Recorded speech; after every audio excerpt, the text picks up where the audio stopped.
La personne qui fait construire, elle est certes demandeuse de qualité pour son espace privé intime, mais elle est aussi demandeuse de qualité pour son environnement, c'est-à-dire l'espace public qu'elle va traverser tous les jours.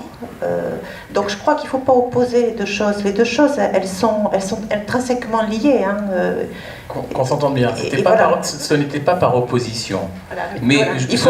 Ce que je dis simplement, c'est qu'il faut poser, vous avez raison, ce que souhaite le client final. Ce que je souhaiterais, c'est qu'on nous entende mieux en amont. Dans la démarche HQE, où on va poser la question, où on fait, comme là, des débats, où on pose la question au client final, qu'est-ce que vous souhaitez, monsieur le client ?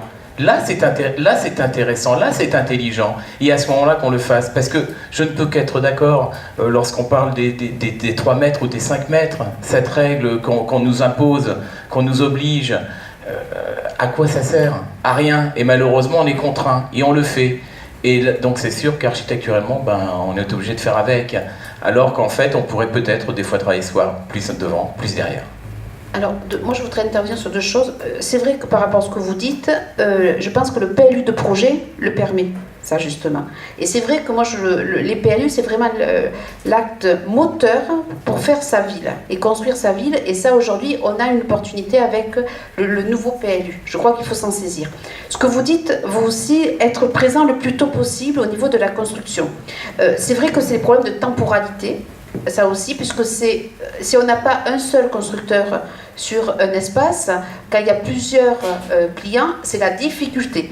C'est pourquoi je pense que les chartes qu'on peut mettre en place pour travailler sur un principe d'organisation peut amener de la qualité. Et là, moi, je rejoins parfaitement ce que vous dites au niveau de l'espace public et de l'espace privé.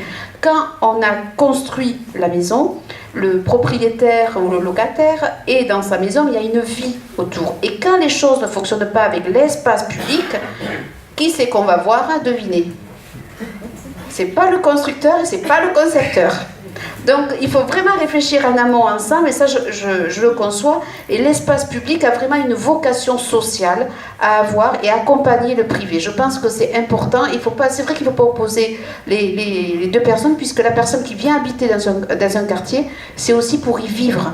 Et la vie qu'elle a est importante, et d'où l'importance de l'espace public. Oui, moi je suis tout à fait...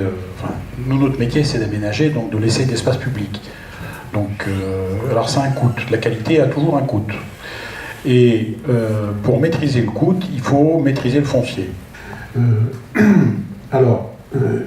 Également, l'ouverture du PLU, si on la négocie après avoir négocié l'opération, ça permet de maîtriser une relation avec le propriétaire foncier. Si vous ouvrez un PLU, un terrain en PLU, et que après le propriétaire foncier négocie son foncier, ça va être la foire d'empoigne de tous les opérateurs de la planète qui vont faire monter les enchères, et celui qui aura décroché la timbale n'aura plus 1 euro pour faire de la qualité. Et il va même renégocier, il va tout renégocier. Voilà. Donc, si vous voulez, vraiment, ça fait partie des très... Enfin, j'ai peu de messages, on va dire, mais c'est un message, c'est la qualité nécessite de l'investissement, elle doit être négociée à 3 avec le propriétaire foncier, ou les propriétaires fonciers, l'opérateur et la collectivité.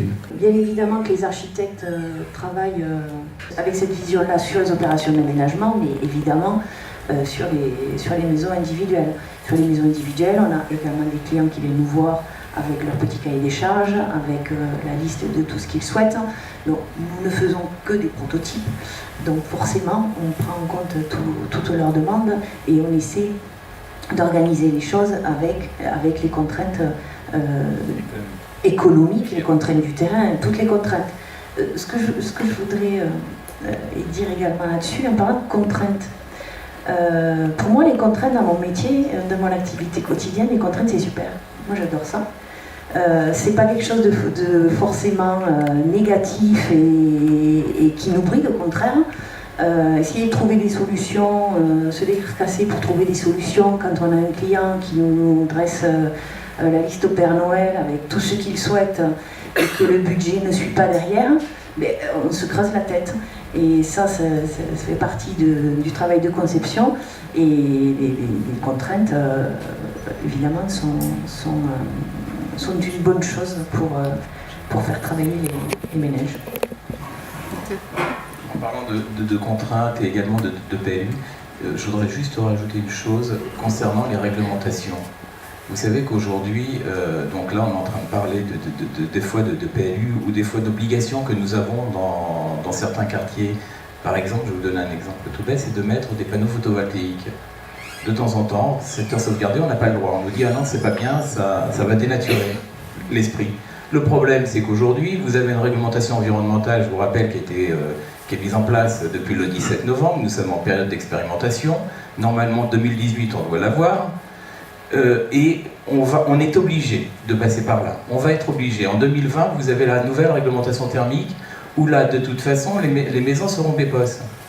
Donc si d'un côté on nous l'interdit, comment allons-nous faire pour faire évoluer les choses ?